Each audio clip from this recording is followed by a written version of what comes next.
Welcome to the Season of Self-Love podcast. I am your host, Nyomi Banks, and I am thrilled to have you join me on this transformative journey. You see, every day we dive into a powerful conversation about self-discovery, healing, and empowerment. This podcast is brought to you by Ask Nyomi and Elevate Me Self-Discovery, where we believe that loving yourself is the first step to living a fulfilling life. You can expect insightful discussions, practical tips, and inspiring stories. Plus, we'll occasionally welcome special guests who will share their unique perspectives on self-love and personal growth. So get comfy, grab your favorite beverage, and let's embark on this journey together. Because it's time to embrace the beautiful person that you are. So let's elevate our lives one episode at a time. Now let's get started. All right, my beautiful people, welcome to the Season of Self-Love, your daily dose of inspiration and growth. I am your host, Nyomi Banks. And family, as we continue our journey of elevation, today we have a guest whose story is so powerful that it demonstrates what happens when we are forced to look beyond our familiar paradigms and about how we are and what we are capable of. Martine Cohen joins us to share how losing her brain function led to finding her true self. But before we bring her to the stage, let's take a quick break, all right? It's your girl, Goddess Nyomi Banks here on the Season of Self-Love podcast, and we'll be right back. Washington Wellness Institute focuses on healing always. For me, if I look good, then I feel good. If I feel good, then I share the good. If I share the good, then I celebrate the good. If I celebrate the good, then I live the good. So I can be paid to be my greatest. But I have to learn the good to be the good. So, what does it take to be the greatest? It's as simple as a free 15-minute consultation. Be kind to yourself and heal always.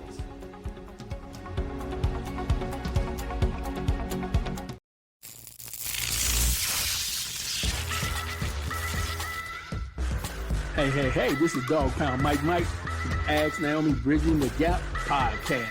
Come check us out every week. And remember, I'm no relationship expert. I just tell it like I hear it from McKenna. Get back at it.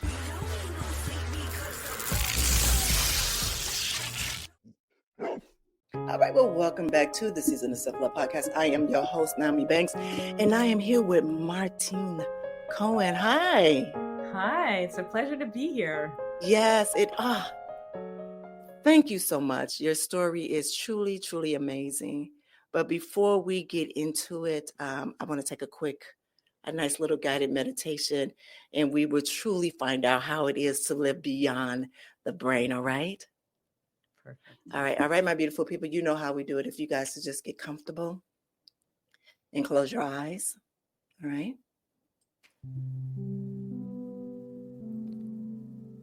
Find your comfortable space. Now take a deep breath in, centering your breath. Feel the wisdom beyond your thought and the truth beyond your intellect and the potential beyond your limits. Breathe into your authentic self beyond your roles and your titles, beyond what your mind knows.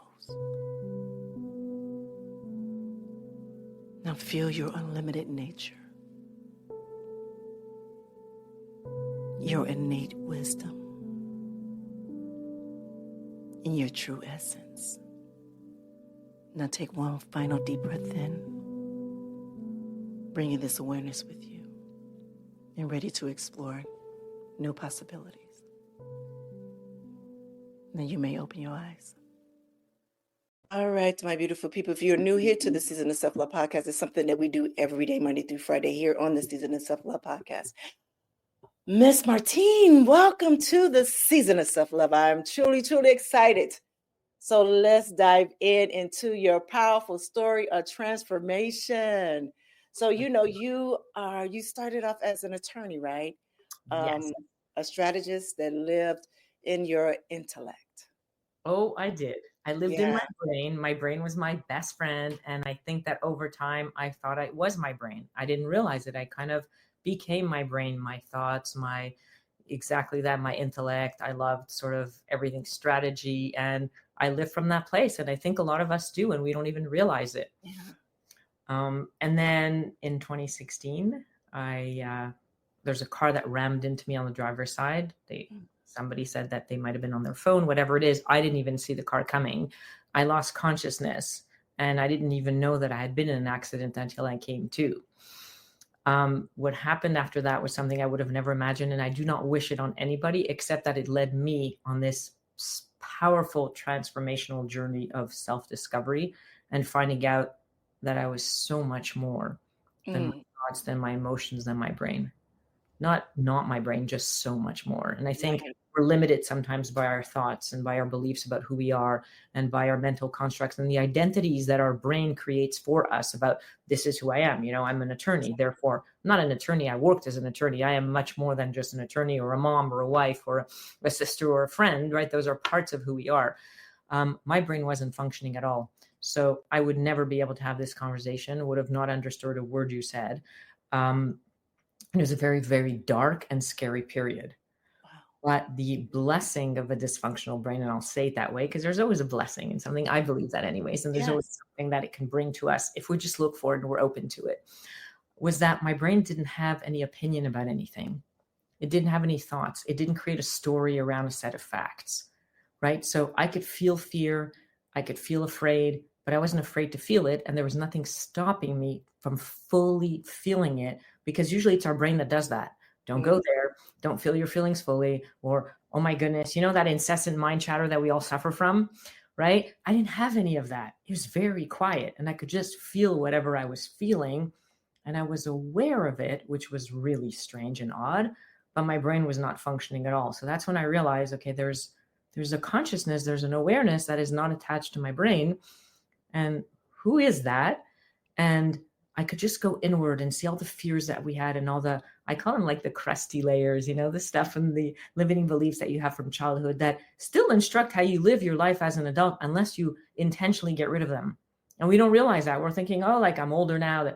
But that thing that happened when you were 4 years old that make you think that you're stupid and for the rest of your life you believe that, you still believe that when you're 30 and 40 unless you intentionally go back and undo it.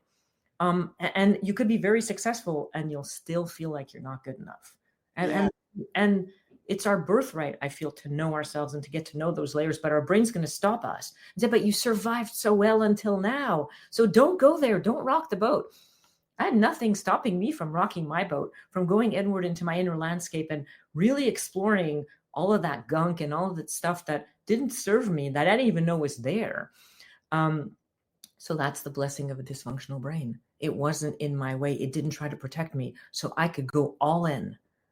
And it's our inner landscape is like right here. But like there's a block, right? Because the brain's like, oh my goodness, don't do that. Live outwardly, don't live inwardly. For me, I didn't even know better. So I went in, I discovered this whole landscape. I started working through my layers and I realized how much fear we carry about everything. And it's like, I don't want that to be in charge. And then I was like, well, do I agree with this fear? Is that what I want for myself? And if I don't, then who's stopping me from just letting it go? So there's this crazy journey of self-discovery that I was able to go on because my brain wasn't in my way. And then I managed to heal my brain, which is like a very wild story. But we have the power. We have so much power. If we believe and we tap into it, we really have a lot of healing power. You know, as you were talking, I don't mean to cut you off, but I just have to say this. I am so sorry. As you were talking, there were tears that was welling up into my eyes. I don't know if you saw it. Did. Because at that moment, it was just so transformational for me.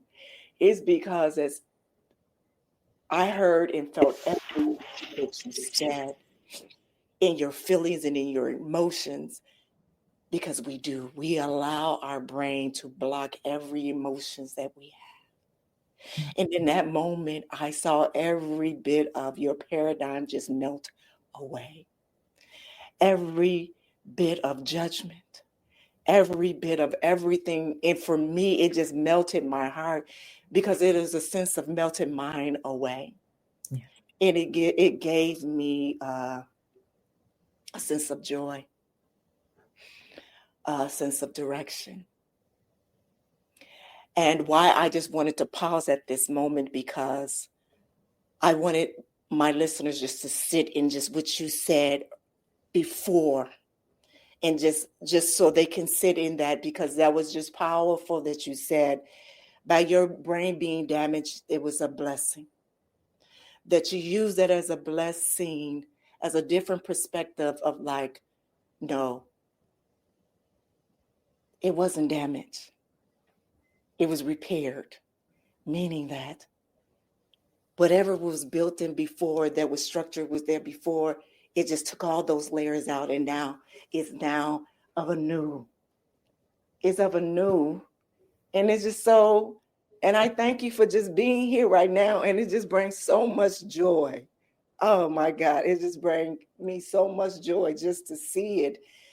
And if you say you've been listening, and everything is so confirming and just moving in such a harmonic way for me in this podcast, A Season of Self-Love, it's just amazing.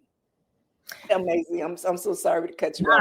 Nyomi, that's so beautiful. And it's almost like you and sort of your listeners have just had an experience of some sort of session, because that's how my clients react. They're like, they're re-empowered in the moment, because when we realize those things, and I so believe with every cell in my body that it's our birthright to know these things about ourselves. And society doesn't teach you that. It teaches you the opposite. It teaches you that it's always outwardly, and you have to compare yourself to other people. And, you know, it's survival of the fittest, and everything is focused on the outside success. Yeah. And that word doesn't even mean anything anymore. And everything is really internal. The outside's just a reflection, but as beautiful as the outside can be, it means nothing if you're not connected from within. And really, it's something that society doesn't even allow us to pause and think. There's no room for space today. There's no room for just to be for a second and reconnect from within. So first of all, I have to applaud you for having a meditation at the beginning, because I think that's brilliant. It just settles the energy, and it connects people in whatever way they see fit within themselves. And then they'll receive the rest of whatever it is that you're doing that day in a whole other way. So they become like this vessel for the goodness of your podcast. So I want to thank you for what you're doing for humanity, because I think it's beautiful. I love that what I said touched you. I didn't realize it would touch you so deeply. So I kind of let you be with that, because this is my life's mission. This is what I feel is my calling, is to reignite each person. So like I can read soul energy in different people. And that's part of what helps me when I work with clients to get right to the point of it. And we are so disconnected because of all these layers. We're so disconnected from our power, from our inner freedom, I wrote a book. It just came out in September. It's all about that. It's all about first my journey. And you have to know, I'm a very private person, naturally speaking. So for me to put myself out there and to tell my journey and to be real and authentic, it's because it's in the hopes that if I can do that and I'm a private person, then we can all do that. Yes. Right. And if I'm asking a reader to go and read my book, then to walk that journey for themselves, I need to give them something. I need to show them that it's possible by being so raw and authentic and genuine that they'll be like, okay, I'm not alone in this. It's not as scary as it feels. Yes. And I don't have to be afraid to be afraid. Yes. Our biggest fear is our fear of fear. Yes. And I want to say that again, because our biggest fear is our fear of fear. So we do everything in our power to avoid. So we chase something that we think will make us feel good or numb, right? Yes. Or we do everything in our power to push something away because we're afraid. We're not afraid of the thing. We're afraid more of the feeling of fear or discomfort than of the thing itself. Yes. So every time that we face something, that's our brain goes into this automatic pilot, like survival mode, kind of like fight or flight. And there are so many things today that cause us to do that. You know, one less like on Instagram, one person that just says a comment that puts your brain in fight or flight, even though you're not going to die and nothing's going to happen to you, but it has the same effect. So our brain is constantly in overwhelm. So we need to talk it off the ledge and say, it's good. I've got this because I'm in the driver's seat. My brain is my best assistant, but it's my assistant. Today, I know who I am because I walk this journey And for me, my brain wasn't in my way. So my book teaches people how to do it without needing a concussion or any other traumatic event, where your brain can come along for the ride, but it will not cause any internal resistance. It would allow you, like what you just experienced, to open up your heart so much that you want more of it, not less. You want to feel more because you feel you. Yeah. And we love ourselves. We're born loving ourselves. And then we're taught that that's not the way you're supposed to look at life. We're born with an inherent relationship with ourselves. But when we're taught to completely ignore it and neglect it and just work on external things. Yes. So we become people pleasers. We become too little, too much, afraid of this, afraid of that, living in overstretch, shutting down, but never just authentically finding out who we are and living from that place of alignment. Yeah. And we don't give ourselves permission because we don't know that we're not giving ourselves permission. Yeah. I mean, you can only change something that you're aware of. Exactly. The first thing is really that self-awareness. Yes. That Exactly. courage and that boldness to say, I'm going to turn my fear into curiosity. Mm. I'm going to go inside and just start asking questions. Yes. What's there? Where are my pain points? I don't have to go into them. I just want to know what they are, because when I know, they've already starting to lose their grip. And when your leaders lose their power, you could be you. And you can start emerging as, the beautiful light and flower and empowered human that we all are and deserve to feel. I love this. I love the whole thing. I love the whole thing. Once you have, right now you have power, baby. You have the power, baby. You have the power. Now, what was it with the point to it's like, now I need to use my power? When did it say, Martine, now it's time for you to use your power, girl? When was that time that you said, okay, let me use it? So I got to tell you, it took me a long time, because I'm one of those who's like, I'd rather be behind the scenes, and I'm going to do my little thing behind the scenes. And I'm so comfortable there. You have to know how comfortable I was there. That's not my life purpose, right? And you don't choose your life purpose. You're here to discover it. And once you find it, and if you're lucky enough to find it, you work hard to find it, you're going to feel fulfilled. Yes. I kind of feel like you found yours, so you know what I'm talking about. Yes. Definitely. There's no hesitation in the energy that you're putting out. So after this happened, I just knew that this wasn't just for me. I just felt it with all of my being. I was like, there's a reason I was saved. There's a reason I didn't die in that car accident, because I could have. There's a reason that I went through this entire journey, that I even discovered I had layers. And I just felt it once I started healing my brain. And I came to me that I was like, okay, I'm not meant to go back to what I was. I'm meant to go forward into something even better. And a transformation. You know how we have a hardship in our life? I'm like, oh, I wish my life was the way it was. I wish I could go back. It's like, no. What if this was meant as sort of like, for a stepping stone to the next version of you, the better version of you. Yes. The more empowered, the more expanded. Yes. If you don't walk that, if you don't take that step, you're never going to know. You're going to look at it as a hardship. And then if there are too many hardships, it turns into suffering, which is chronic. You could be in pain. That's totally fine. But if it turns into suffering, that means your pain became chronic. You gotta watch out for that transition. We don't want that transition. We never have to suffer. We can feel pain. It just means that we loved something so much. It means we're not afraid to feel it. Yeah. Right? We're supposed to explore all the realm of emotions and feelings that we have, but not get stuck in them. Yeah. So when I healed, I realized there was a bigger purpose to this. And I listened to that intuition, and I listened to that universal guidance. And against my personality and better judgment, people would start coming to me and asking me for advice and asking me for sessions. And I had never done sessions in my life, but I said yes. I was like, I'm going to commit to saying yes if something's offered to me and it feels aligned, if it doesn't feel off. So I said yes. And then my first session, I was like, I've never done a session before. And I just said yes. What am I supposed to do? I was like, okay, you have to trust. Trust, get out of your own way. Trust that you're going to be this pure vessel and that you will be guided to do the right thing because you've been given an opportunity, and will you take it with boldness and courage?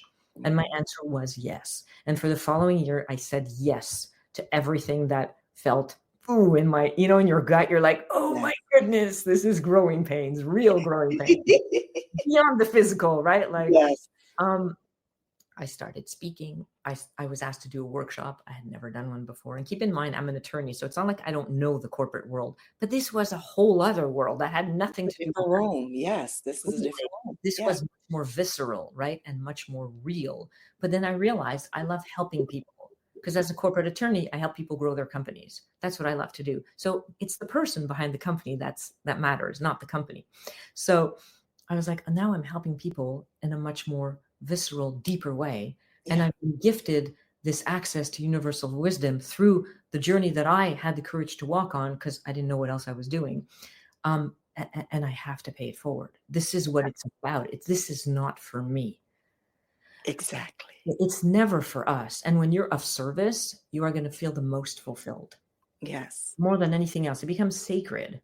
And it's really a beautiful thing when I see somebody's energy shift and I see them reconnecting from within, and I'm just a guide. That's it. And I'm very genuine about that. I'm not your therapist, and I'm not your leader, and I'm just your guide because I walked something, and I want you to find your own path to be able to walk yours. Exactly. I can give you all the universal wisdom, and then it's you choose. That's where I get off that train and I'm like, this is yours. This is your journey. It belongs to you. So there's never overstepping. Because it's really so personal. Yes. But the ability or the gift to accompany somebody on their journey and just guide them so that they can reconnect with themselves in their own private personal journey, it's really a gift. So if I have to lose my brain temporarily to do that, I'm okay with it. But honestly, I have to tell you, it was so difficult and excruciating that I wish it on no one. Because it took everything of me to keep going every day.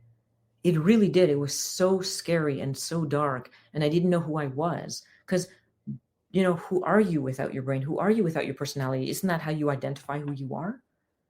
Yeah. Normally, yes. So imagine if now you find out that you're this consciousness that goes beyond your brain. There's a whole other way to live. But my hope for people and my intent is for people to know that and to feel it and to tap into that, because that's a beautiful journey without losing anything. Like without having to go through that concussion or without having to go through some horrible traumatic event. For me, yes, like it literally had to hit me over the head to wake me up. It doesn't mean everybody has to go through that. I'm like, guys, I did this so you don't have to type of situation. But we do have a relationship with ourselves that we neglect. We don't nurture. We do have expectations of life that disempower us because life doesn't have any expectations of us. It's really just a platform upon which we interact. It's a context, but we get to choose how we show up to that context. We don't have control over what comes to your doorstep. But from that moment on, you have control over the story that you're going to tell yourself about it. Like when you said, for me, I call it the blessing of a dysfunctional brain, because it was the silver lining. Without it, I would still be walking the same path as I did before. Nothing wrong with that. But clearly there was something else that the universe intended for me. So I stepped into it fully. Now, in my case, there was nothing stopping me, but I stepped in fully with all the courage and might that I had and all the resolve. But we have a right to do that for ourselves. Yeah.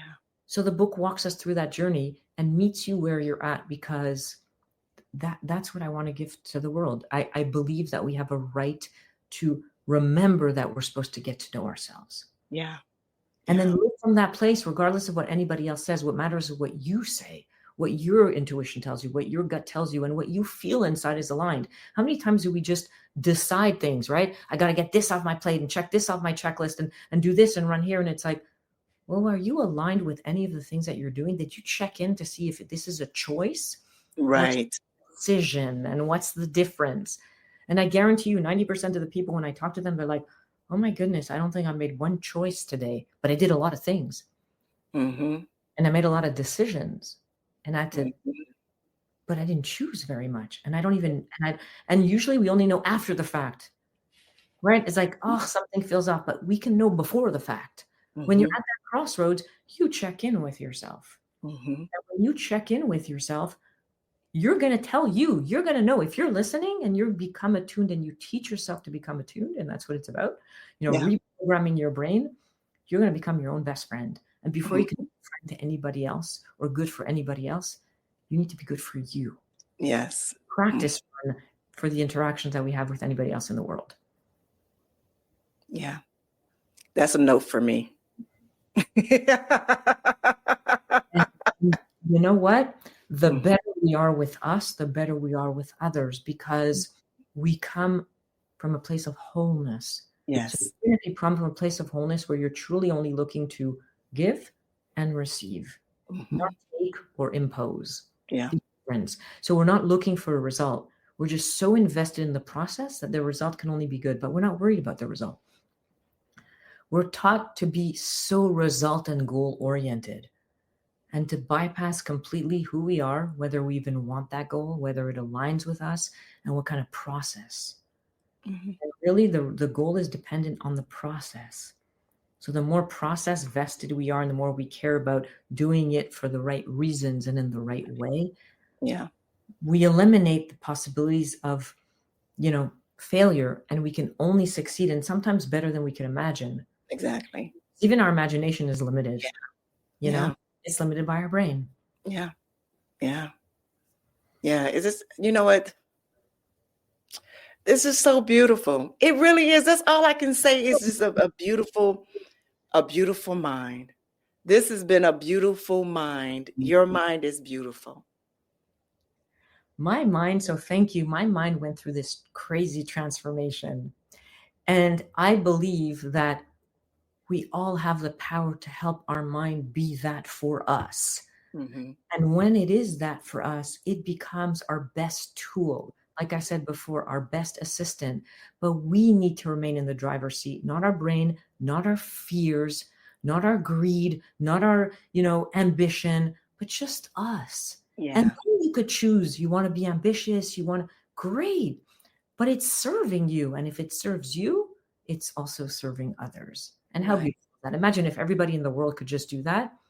We would have a beautiful world. Yeah, you're right. So let's do this. Let's make this a little practical for our listeners. Could you share some of your brain? Could you share some of your brain hacks or tools that can help move people a little bit beyond their current paradigm? Absolutely. So I'm going to start something with the fear loop. Simple. Everybody can relate to that because we all have fears. We all know what they are.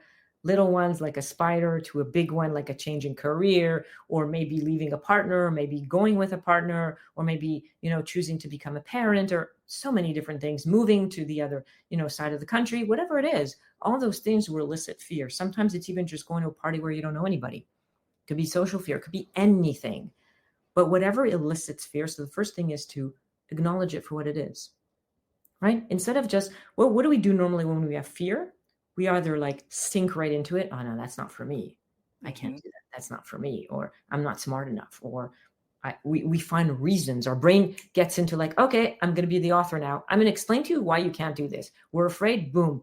So we have an automatic pilot kind of response, which your brain will tell you 10 different reasons why you shouldn't go to that party. Oh, see, my diet, I wasn't careful now, or all my hair is not good, or I have this pimple, or I don't know anybody, or this person's there and I'm not comfortable with them. And really, it spews out so many reasons so quickly that you end up believing them. Yeah. Right? So we're stuck now. Or, so we convince ourselves we're not good enough, or we convince ourselves we're too much. But either way, when we're afraid, we stay stuck in the fear, or we completely deny it. Yes, I'm going to jump out of that, that plane with a parachute because I got to prove something. Maybe, maybe not. Do I want to jump out of a plane? If it's something I feel like doing, great. But if something you're afraid of and you're just doing it to belong or to prove people right or wrong or whatever it is, or not to be mocked or whatever, you owe an answer to you, not to anybody else, right? So fear just makes us stuck. And we're so afraid of fear that we do everything to avoid it. So you're afraid to go to that party. Soon you won't want to get together with friends, right? It's going to snowball. You're afraid to talk to your boss because, you might rock the boat, and soon you're just going to start performing less and you're going to just retreat. And because when you believe your fear, you got a whole bunch of other protective layers that your brain's going to put into play, and it's going to grow that fear. Your fear, you have to know, when you fear something, it doesn't stay stagnant. You got to work to get rid of it, or it's going to grow on its own, but it doesn't just stay as is. And every time you encounter something that's going to make you fearful, it's going to be up a notch. Just so your listeners know, this is what happens. Fear doesn't stay stagnant. Actually, nothing does. There's no such thing as status quo. So sorry to be the bearer of bad news, but it's better to know that. Because if we know that, we could do something about it. Right. So fear loop. First thing is fearing fear. So we got to chill. When you feel fear, you're like, okay, I can handle this.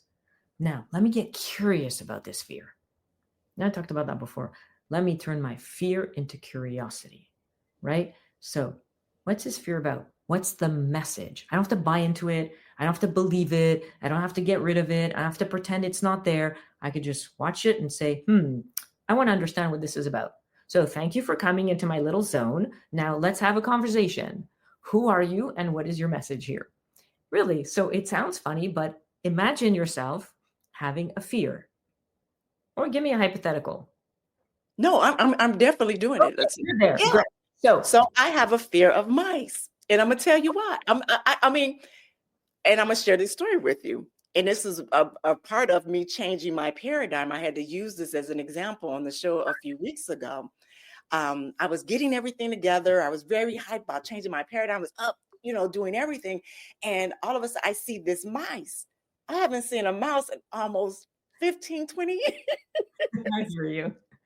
And it stopped me in my tracks. I'm like, oh my God, I'm not doing anything. I'm getting ready to call my husband.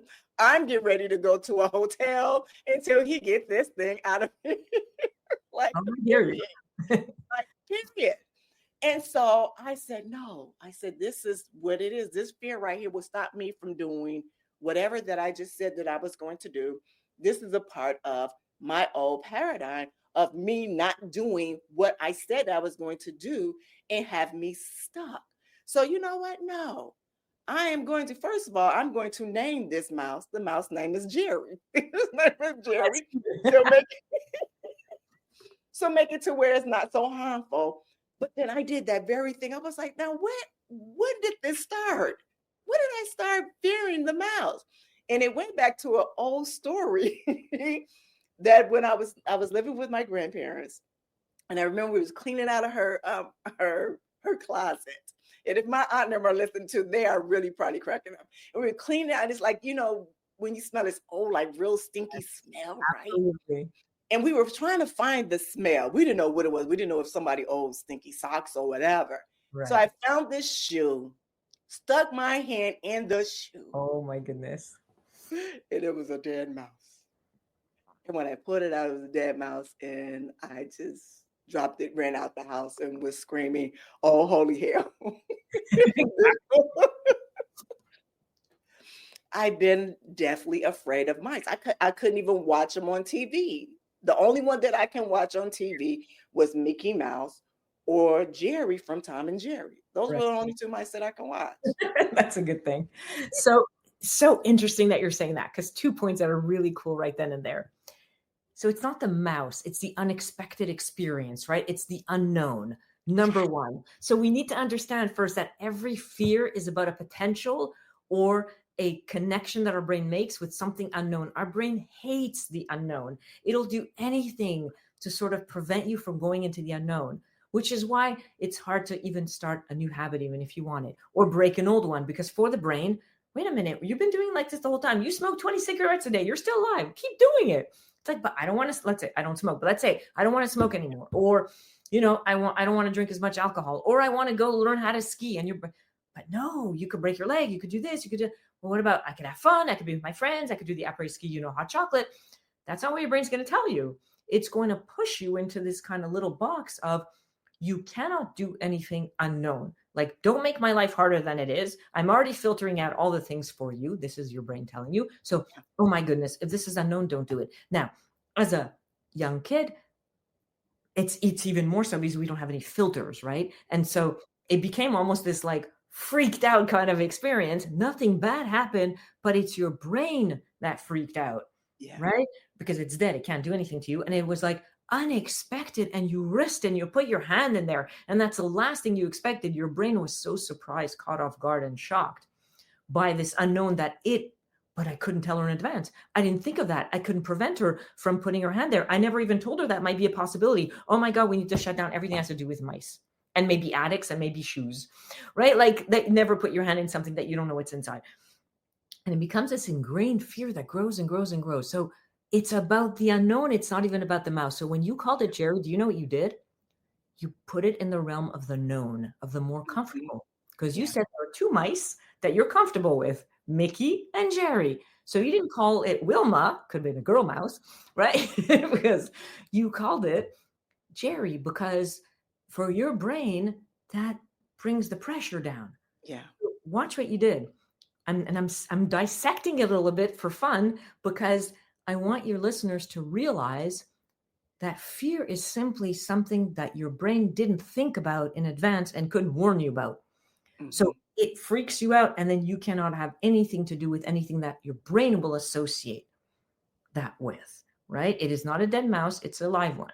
Not that that's better, but right? But in other words, but by calling it Jerry, you sort of not humanized it, but you made it more comfortable, because you didn't even think about, oh, but I know a mouse and that I'm comfortable with her. Its name is Jerry, so I'm going to call. You just systematically say, I'm going to call this mouse because I need to regain control. So the unknown for the brain is, we're out of control here. We have no control. So guys, gals, we don't have control anyways.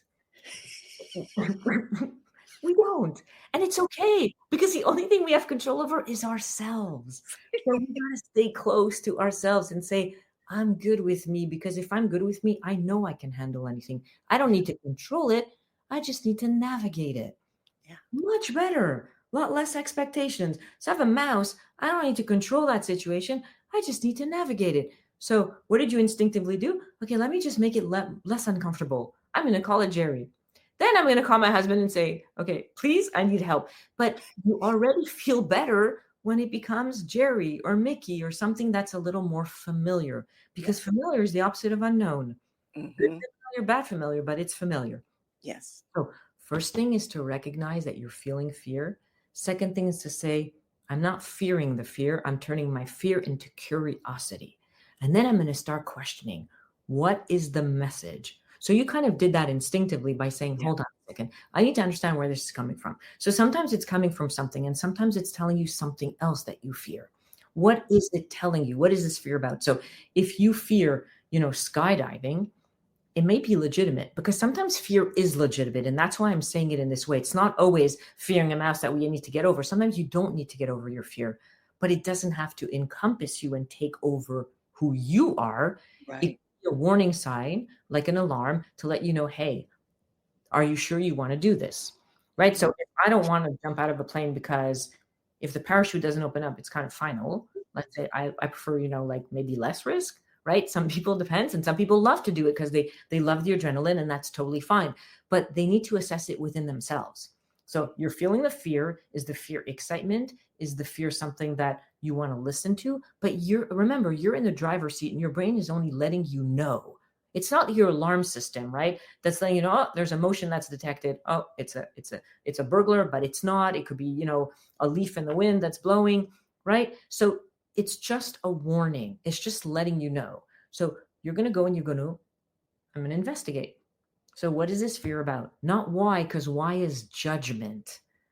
Why is never good, because your brain's like, oh, we're going to judge this one. This is so stupid. Why are you afraid of a mouse? After all, you're 100 times bigger than the mouse. You're taller. You could crush it. Like, what is wrong with you? Right? Or I am terrified of this. I'm leaving. That's it. I'm going to drop the podcast, draw lips. I don't care if I lose my audience, right? Over. I mean, right. So I feel you. I hear you. 100 miles an hour. Whoa, come back. Where'd you go? Really far in the sky. Yeah. Hold on a second. Can we have a conversation? Because I was not consulted, and maybe I don't agree with either of these options. There's one in the middle, which is, I want to know what this is, because I'm in control of me. So thank you for letting me know that I'm feeling a fear here, but now I want to go investigate. I'm going to play detective. I want to understand what, not why, what this is about. So I'm afraid of mice. It comes back from, oh my goodness, of course it does.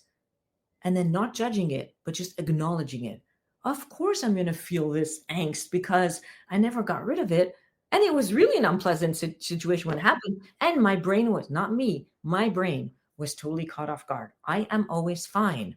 I'm the spirit within me, in my body, but I am fine. But my body will feel, my brain will think, my emotional body will give me emotions and feelings that are simply messages. It's the way it speaks to me. So I don't have to take it and sort of like absorb it and be stuck with it. I have to have converse back. So I can tell my brain, look, this is a little mouse. So you can, call pest control, or you can call your husband, or you can figure out the way you want to deal with it. The next question is, well, do I want to be afraid in this situation? Yeah. I get to choose how I feel. It's being offered to me, hey, you can fear and freeze, but then I'm going to decide whether this is what I actually want to do. Is this a legitimate fear that is aligned with me? So maybe it is because you're totally grossed out by the mouse, but maybe it's not.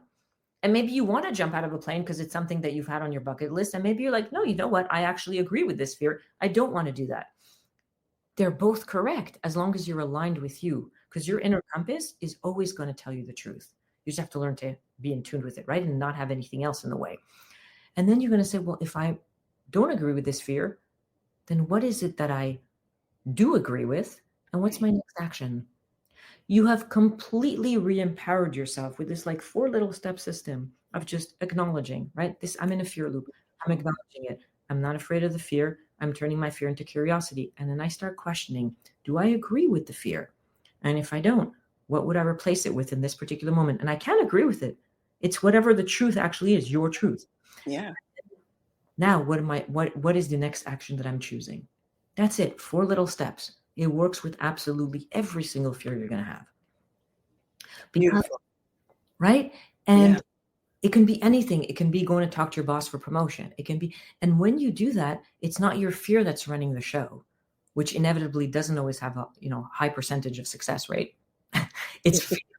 But you can run your own show, because once you've deflated like that, then you could say, when you get to choose and give yourself the right to choose your next action, it could be, well, I'm not going to talk to my boss today. They're in a bad mood, or they just lost, $100,000 in a deal or something. This is not the right time. Or it's like, you know what? It's not, I don't want a promotion. I don't even want to work here. Like, it could be anything, because once you don't have the fear, you can go explore how you truly, feel about a situation and where it lands for you. And sometimes it's also good to understand where in your body it lands, because some people feel fear in their gut.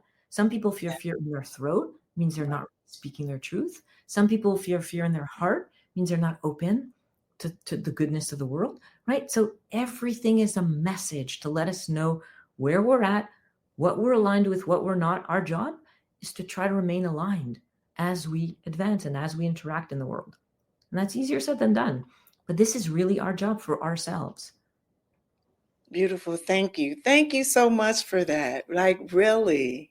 My pleasure. I really, really believe in this work. I believe that we have a right to know these things. We have a right to be guided in questioning and really getting to know ourselves, understanding what our layers are, because there are derivative layers to these foundational layers, and they have their sort of like tentacles and a lot of different things. And when we get rid of a layer, we heal everything that goes along with it. So we don't have to do it like thing by thing. It's really has sort of a holistic kind of healing and a holistic growth and freedom. And my book is called, Discover Your Inner Power and Reclaim True Freedom from the Inside Out. Because when you have no more layers, that is what happens. Your true freedom lies within you, not outside of you. Yes. Right now I am doing my whole entire home, and myself is I'm cleansing and cleaning myself inside out. So my space and everything inside out. And that's when Jerry showed up, when I decided to do that. But bye-bye, Jerry. Like, Jerry was there for you to get rid of a layer of fear. Yeah. That's been expressed in other ways that you wouldn't realize, because it was really a fear of the unknown, the unexpected, when you're taking an action to try to do something good, to try to be curious, to try to find out something. And, oh my goodness, it's a dead mouse. That might have stopped you in your tracks along the way, maybe to explore further certain things. You never know. So Jerry comes in, and when we do have these things, if we look for the message, we're like, whoa, maybe it's a layer that's trying to let me know I don't need it anymore. And that's why it's happening. And if I look at it that way, I'm going to get something very rich out of it for my own growth. So even Jerry had a purpose. It was so funny. And I shared this on air a few weeks ago too, is that I was doing visualization. I was talking to my sister about Jerry. talking, it was just happening real raw happening. And I was telling her, and I was like, girl, like I was telling her about my mom. My mom has dementia and I'm her caregiver. And so when I first saw it, I screamed, and my mom ran in there like, what? She, she's being mom with the broom and everything. Like, what? And I'm like, I just saw it. She said, a mouse. Like, she's never heard nobody say a mouse in 20, 30 years, like a mouse. And I'm like, yes. And so she said, oh, you a punk. I'm like, well, call me whatever, mother. You are my mother. You are supposed to protect me. Do what mothers do. Right. You go back to little kids like, Mom, this mouse. Yes, you do what mothers do, right? And so my sister was on the phone crying. She said, I can't believe you are not downstairs out in your car ready, because she know how definitely afraid of mice that I am. I said, no, I got this, sister. I said, his name is Jerry, such and such and such. I said, look, let me tell you what I said, we're going to get a box. I said, we're going to get a box. I said, I'm going to chase Jerry into this box. Mom's going to have the broom. Jerry's going to go into the box. I'm closing my eyes, talking to my sister on the phone. And as I'm talking to her, and I am really into it, I literally visualized this dog mouse in the thing. And it starts shaking, and I scream. I don't have a box in my hand, Martine. I don't have it. What's wrong? You see the mouse? I said, no, it was shaking in my hand. She said, the box in the mouse? I said, no, I don't have a box in the mouse. But you had a transformational experience, and manifestation moment. But you transformed that experience into something re-empowering. Yes. A small example because it's a mouse, but imagine that you can do that with everything and anything. Exactly. And that is the gift that I got from that. Right. Yes. So imagine it's a mouse. So little baby steps, anything and everything just accumulates. And as you do that, you can do that more. Because it's called brain programming, right? You program it in one direction or in another, but we're always programming our brain anyways. Yeah. So it may as well be in the direction of empowerment. Yeah. So I said, thank you, Jerry, but you still got to go. Absolutely, right? Because that's what you're aligned with. You're not becoming the pet, and you are not the latest member, the newest member of the family. Right? It doesn't have to stop you in your tracks. So you found a way to re-empower yourself by making it creative. Yes. Right?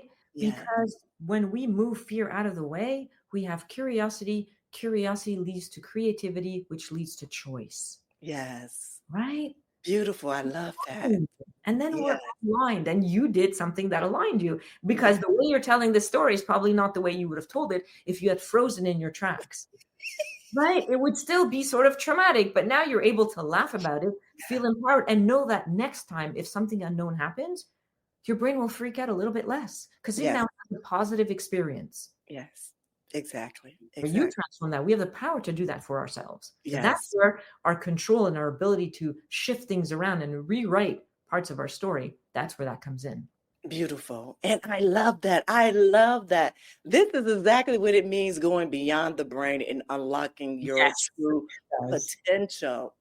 This is what this means, people. But, before we wrap, how can our listeners learn more about your work and connect with these tools for transformation? Yes. So first of all, my book is available on Amazon. It'll shortly be available also in Barnes & Nobles. Right now on Amazon, it's called No More Layers, Discover Your Inner Power and Reclaim True Freedom from the Inside Out. It has my story. It has different chapters that talk about relationship to self and how to work through that. It has client stories so that readers can really see themselves in them. It even has exercises at the end, depending on, how people process. So it really tries to reach everybody where they're at. Talks about leadership of self, relationship to others, relationship to life, and what we can do in the world and how we can help ourselves, get rid of all these foundational and derivative layers. So really, I would encourage, your readers to maybe, look at that book or pick up a copy. They can also go on my website. It's martinecohen.com, super easy. I'm also active on Instagram and Facebook. So my Instagram handle is Martine Cohen _. I'm also on LinkedIn, Martine Cohen NmL_. Those are the different places. And they can also reach out to me, info@martinecohen.com, if they have any questions, if they want to work with me. I do a lot of one-on-one clients. I love doing that, or little groups. I'm here for you and your listeners. Thank you. This has been amazing. It has truly been amazing. Again, thank you. Thank you, Martine. And Pleasure. I'm going to grab the book. As soon as we finish here, I'm going to grab the book. Again, thank you. My pleasure. A true pleasure. Thank you for having me. Thank you. All right, my beautiful people. This is just such a powerful episode, but also a powerful reminder that our true potential often lies beyond what our minds can conceive. Sometimes we have to just let go of what we think we are to become or who we are meant to be. And with Martine, what she says, I just want to thank you again for just being here, sharing your wisdom with us today, putting me on your couch. As I say, I lay on couches. I have no problem with that. And again, for you beautiful people out there, again, thank you for joining us. And until tomorrow, remember that to love yourself first. This is Nyomi Banks, and you're listening to The Season of Self-Love. Have an amazing day. Have a good one. Thank you for joining us on this journey of discovery and empowerment here at the Season of Self-Love podcast. Remember, embracing self-love is a continuous journey, and we're so glad to have you with us. So if you enjoyed today's episode, please leave us a review. And don't forget to join our community on Facebook at Season of Self-Love. Connect with like-minded individuals who are also on their self-love journey. Now, if you have any questions or topics that you'd like for us to explore, we love to hear from you. Email us at seasonofselflove@gmail.com and let your voice be heard. So until next time, take a moment for yourself today and remember, you are worthy of love, joy, and all the beautiful things that life has to offer.